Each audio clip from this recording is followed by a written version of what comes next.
Hey everyone, today we're talking about the new Six Flags reservation system, the thing that's going to be used in order to make a reservation to go to the park in the future. Here is the disclaimer that Six Flags released today on their website. If you go to sixflags.com/reserve, you'll be able to find it. You are in the right place to make a reservation. However, we are not accepting reservations just yet. We'll turn on the system shortly. So that's what the top of it says. And then you have your part that says, in the interest of the guest safety, social distancing, and creating the best possible experience for our visitors, we are introducing a new guest reservation system. While the specific caps on attendance have not been established or announced, the safety and well-being of our guests and team members is our top priority. We want to provide adequate space to maintain a safe distance from other guests. To that end, we will be limiting the capacity of our parks to meet the national, regional, and health officials' recommended social distancing guidelines. And then we're going to go over to why is Six Flags implementing a reservation system. In the interest of meeting our national, regional, and expert social distancing guidelines, we will be setting capacity limits for each of our parks. Without a reservation system, there is risk that more guests will show up than we are able to accommodate. A reservation system allows guests to know in advance before they arrive at the park whether it will be allowed to enter. The reservation system also allows us to limit the number of guests at the front gate at any given time, therefore eliminating overcrowding whenever a new reservation is made. The guest selects not just the date that they want to visit, but also the time based on availability.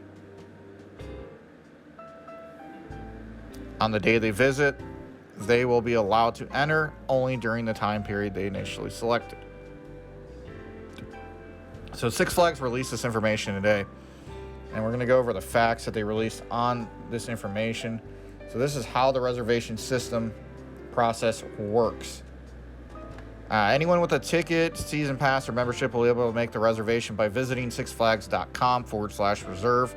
The web-based process takes 5 to 7 minutes and will include the following. Identify yourself by entering your online order number or ticket or season pass number. Select the date you want to visit and the time you wish to enter. Watch a brief video that describes new social distancing and sanitation procedures. Acknowledge your understanding of our health policy and associated restrictions on entering the park. Order prepaid parking, masks, and other merchandise. We found this part really interesting on that. So order prepaid parking, that's fine, but masks and other merchandise. So the question is, are you going to have to buy the masks, or are they going to provide the masks? That's a great question. And then other merchandise, and you're going to have to purchase all this stuff ahead of time, and then you pick it up at the park. We will contact you electronically before you visit to verify that you still plan to come and remind you of our health policy. When you arrive at the park, you'll check in, pick up any masks or bags you pre-ordered, then enter the park. So it says bags. So that's kind of interesting. We'll talk about that a little later. How far in advance can guests make reservations? When the system goes online, we will open reservation inventory for the remainder of the 2020 season. Not all inventory will be released immediately. Additional blocks of spaces will be released weekly as inventory becomes available. Season pass holders and members will have priority access to new reservation inventory. So what is not known is how far in advance this is going to happen. Hopefully it's far enough in advance so we could all plan accordingly. If a day is completely booked, will there be a wait list? And the answer to that is yes. If a date is booked, guests have the option to join the wait list. Guests who join the wait list will be contacted if we release additional reservation inventory or if other guests cancel. The process of contacting wait listers is completely automatic. Diamond and Diamond Elite members will be automatically added to our priority wait list, and other members and season pass holders will receive priority over single-day ticket buyers. Does each person have to reserve individually, or can my entire party reserve at the same time? You can make one reservation for your entire visit party. Everyone who purchased their ticket on the same order will be automatically be able to for inclusion on your reservation. You could add additional people to the reservation by entering their pass ID or ticket number at the time of reservation. So that answers that question on how that part's going to work. So basically, if you make the reservation, you could add other people onto the reservation as long as everybody's included, to include their ticket number or their season pass number. You're perfectly fine with adding those people. I don't know if there's a cap on that number, but that concludes that part. How will we tell our guests about the reservation system? We'll be posting information about the reservation system, whether we post information about our operating calendar, such as the operating schedule on our website. We'll also regularly make our 13 million email subscribers aware of the reservation process in our newsletters and email blasts. So we'll receive email information on everything going on during this process.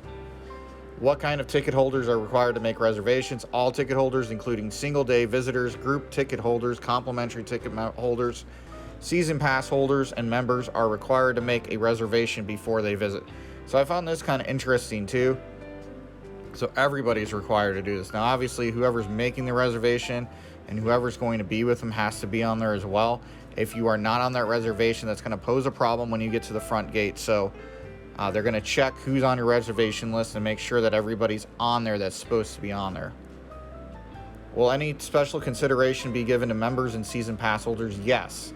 Members and season pass holders will, on an ongoing basis, have access to the reservation inventory that is unavailable to the general public. Higher levels of membership, such as Diamond and Diamond Elite members, will have access to even more reservation inventory. So the priority on this, the Diamond and Diamond Elite members are going to have priority access. So if you're a Diamond or Diamond Elite, you're going to have priority over, let's say, Platinum or Gold Pass members, as well as Season Pass members and regular Daily Pass. I'm a member who is supposed to get a free upgrade when the park reopens. Will this apply to reservations? Yes. Before the park reopens, you will get your free upgrade. You will be entitled to all the benefits of the new level, including any applicable reservation privileges. So this part's really interesting as well, because if you were Platinum, now you're a Diamond. If you were a Diamond, now you're a Diamond Elite. So there's going to be a lot of people bumped up to this level. So a lot of people are probably going to have to choose from this ahead of time. Obviously, Gold will go to Platinum, and I'm pretty sure whoever is a season pass holder will not get the Gold benefits, but that just applies one tier up, I believe, as far as I read before. So many of you guys know about that already. Can I make reservations at other Six Flags parks? When the reservation system goes online, you'll be able to make reservations for any open or opening Six Flags theme park or water park you would ordinarily be entitled to visit. So that's great news on that. Now, obviously, you're going to have to click on the park that you plan on going to, click on the reservation system, and you're going to have to enter your season pass holder number or your daily ticket number. And if you're not a member, you're going to have to pay for parking just like you would at the other park as well. So it kind of does the same for each park. So that's good. It's uniform. Can reservations be transferred from one guest to another? No, reservations may be canceled, but they may not be transferred to other guests who are included on the original reservation. So there's your answer on that. You cannot transfer reservations. So if anything changes, or if you decide that you don't want to go and another friend of yours decides, hey, they want to go all of a sudden, you could cancel it, but it's going to go whoever's in that guest wait list. So there's going to be a wait list available, which is going to be talked about in a minute. But yeah, there's going to be a wait list that's going to be held accountable to. What happens if the guest arrives at the park before their entry time? In the interest of safety and social distancing, guests who arrive before their stated entry time may be asked to wait in their car until it's time for them to enter the park. So I don't know how this whole time thing's going to work. They're not really specifically saying that, how it's all going to work and how many guests are going to allow at one time. But obviously you have to arrive right around that time. And if you are late, which we're talking about next, if a guest arrives after their entry time, we understand that people run into traffic or get delayed.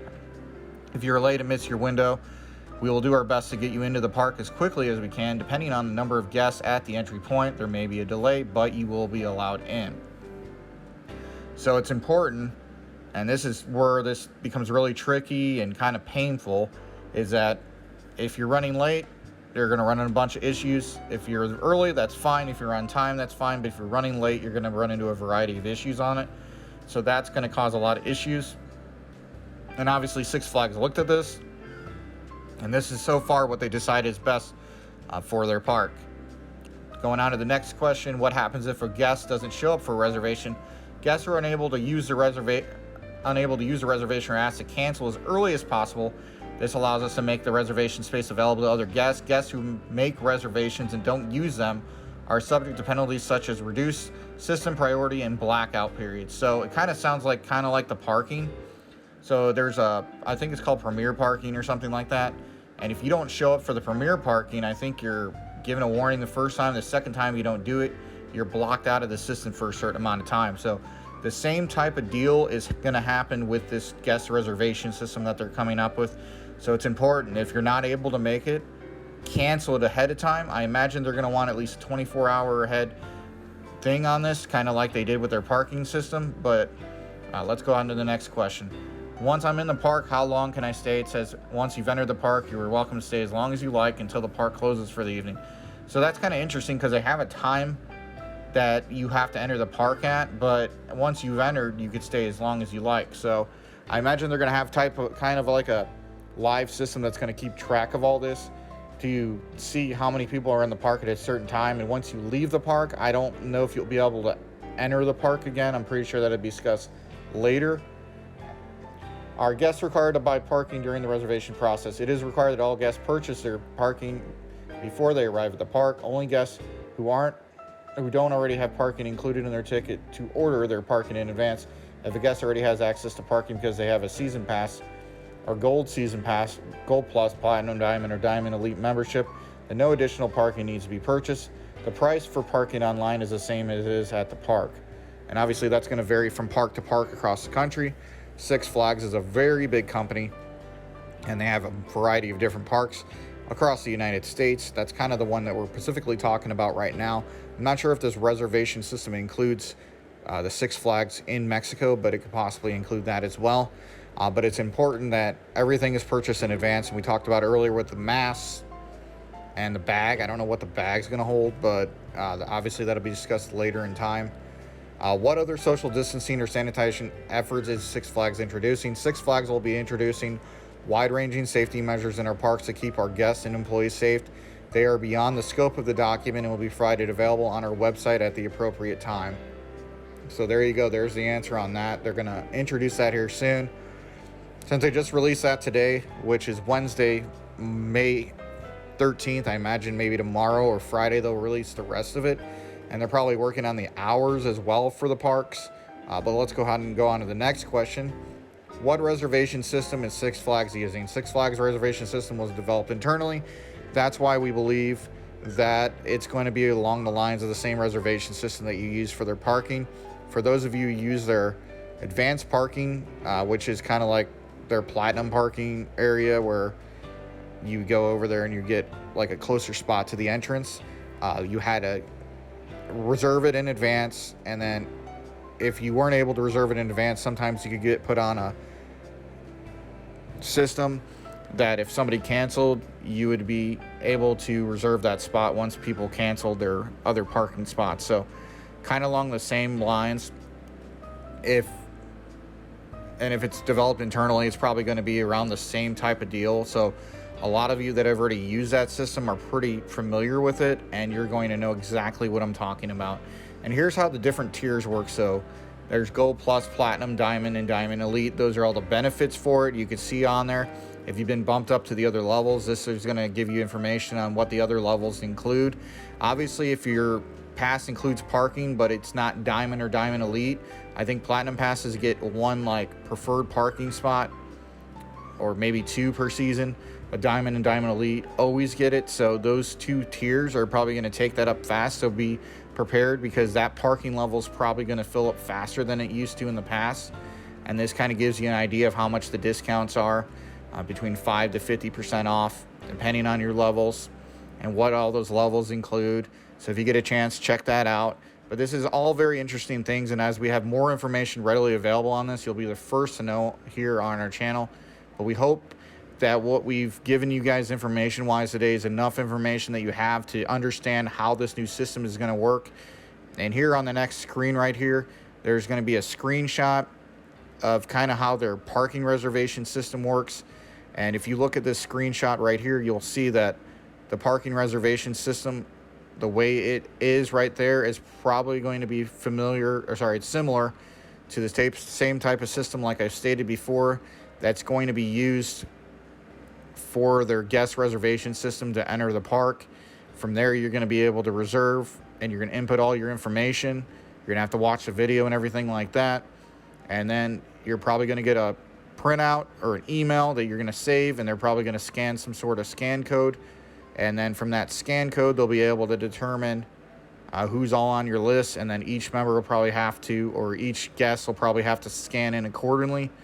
If you forget to enter somebody on that list, I don't know what the process is going to be, but I'm going to go with they're probably not going to be allowed in the park. So in my opinion, what I would make sure that you do when this whole system comes out is that you know who's coming to the park with you. You have all the information on there for the reservation. Review it a couple times. Make sure that it's correct before you leave that day to go to the park, because if something is incorrect on there, they're not going to allow that person into the park. So I hope all of this gives you kind of good information. If you have any questions, comment below. I'll be happy to answer any questions that you may have. Or email us at midwestcoasterfans@gmail.com. We'll be happy to answer any questions that you might have. As more information becomes readily available, as these parks start releasing more information, you'll be the first to hear about it here on Midwest Coaster Fans. And with that being said, this is Chris signing off for Midwest Coaster Fans. Until next time, thanks again for watching our video, and please subscribe.